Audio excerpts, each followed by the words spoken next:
Hey, what's up, y'all? Deyquan here with DeyquanBowens.com. And in this video, I want to talk to you guys and show you guys some beginner steps on how to begin soloing and doing runs. When I first started playing in my beginner stages, I should say, I started like with a scale. Okay, I started with the blues scale, the famous blues scale. I'm gonna play it in C. Right? It's basically a minor pentatonic with the tritone. That's the blue note, right? And so I knew that the relative minor was the sixth of a scale, of the major scale. So if I was playing an E flat major, I knew that I could use the C blues. Right? So what I would do is every song that I would play, I would just use this one scale. And that's generally what you do as a beginner. And if you're doing that now, that's okay. That's a part of the journey. All right, so we'll play a tune.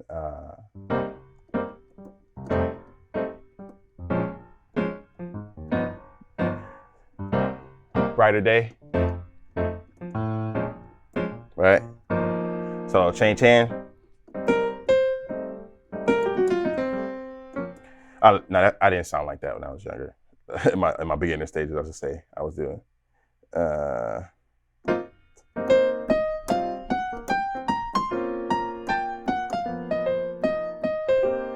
Just playing them.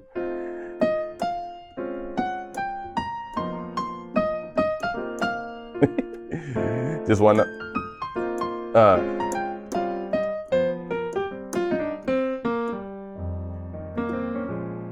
Yeah, so I was just going up and down the scale. Right? So, and as time came on, I was like, I wonder if I can play this same blues scale in a different area of the key. So I play on the 6. Maybe I could play it on the 3 of the scale. So instead of playing a C blues, I would play a G blues. Right? So let's see.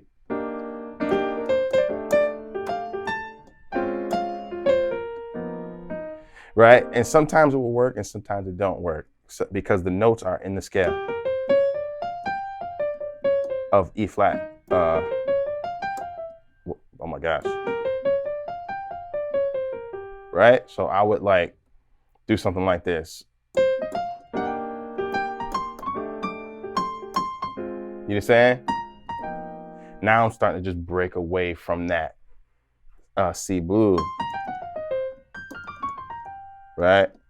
So, and then I would hear musicians do the little roll, right? So I would do.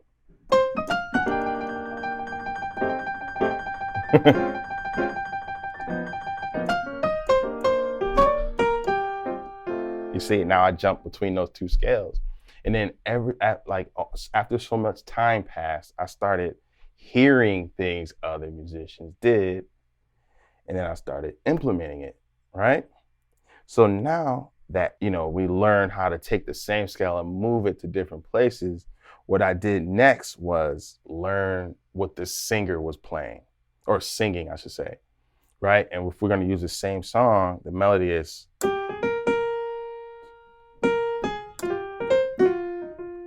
Right?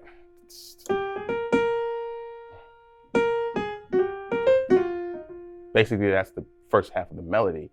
And if you really want to learn how to solo and do runs, learn those melodies, especially melodies from hit songs, because they're hits for a reason. You know what I'm saying? So a lot of those melodies are simple, they have breathing room, and they just feel good. Right? So here it goes.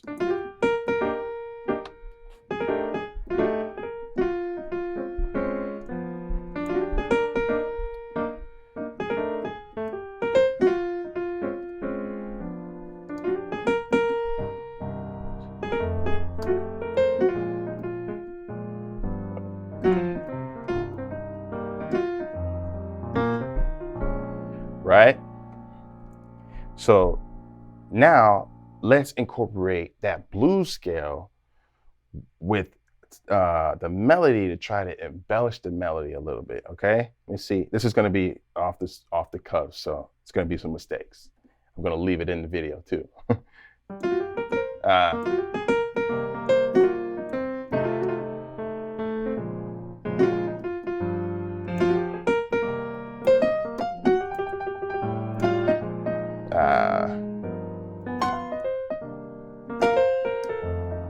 I'm just really playing the blues scale and the melody.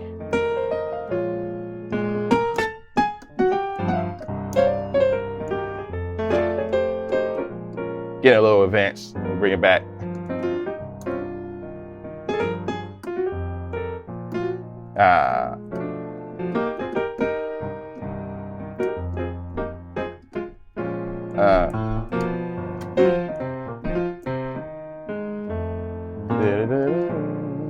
Another way to learn how to do riffs and runs is to embellish and dance around the notes that are in the chord already. So, right? As you start to do little solos, if someone calls on you to solo, you know, because the way you riff and solo are two different things. Okay, by the way, so, right?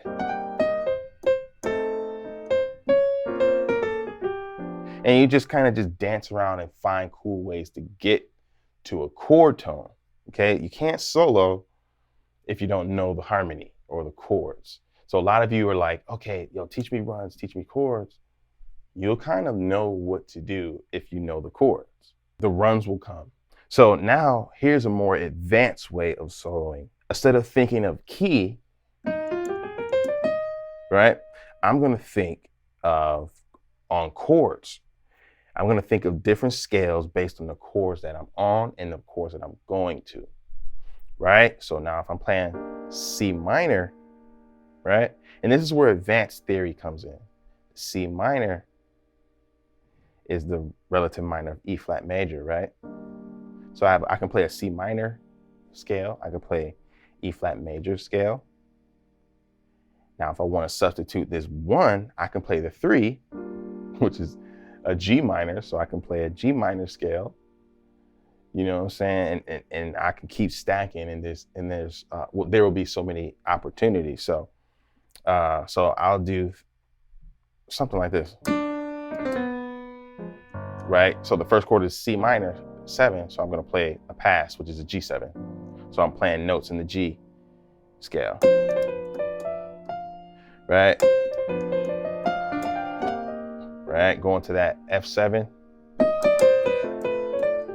And when you play a 7 chord, you can play a blues scale on the 5. Right? Or you can play a 7, you can play a Mixolydian.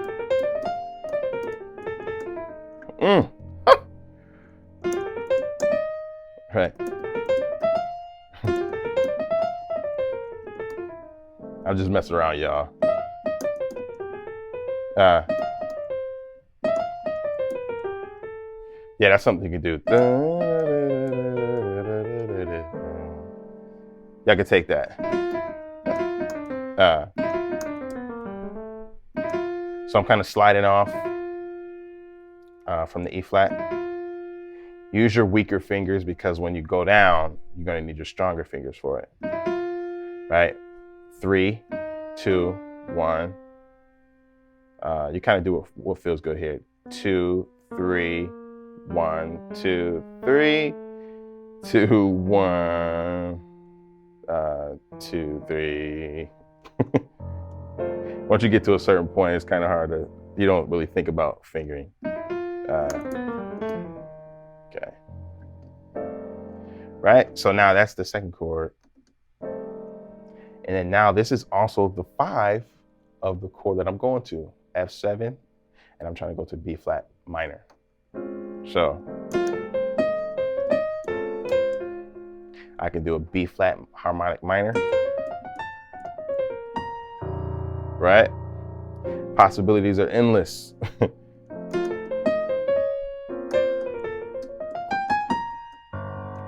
Now I'm going to this G, sharp 5, sharp 9, which is basically a dominant chord. Now I can choose to stay in my C blues.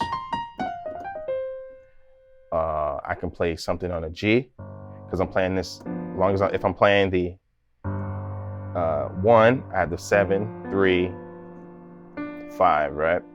Everything else could be colored, and I can kind of branch away because this is a unresolved chord. And with dominant 7 chords, you can add a bunch of different color on it. Take chords, take you could take a major triad. You can arpeggiate it, descending with in the whole tone scale, which is whole steps, right? If you guys enjoyed this video, make sure you like, subscribe, share. Make sure you follow me on Instagram as well, and I'll see you guys in the next video.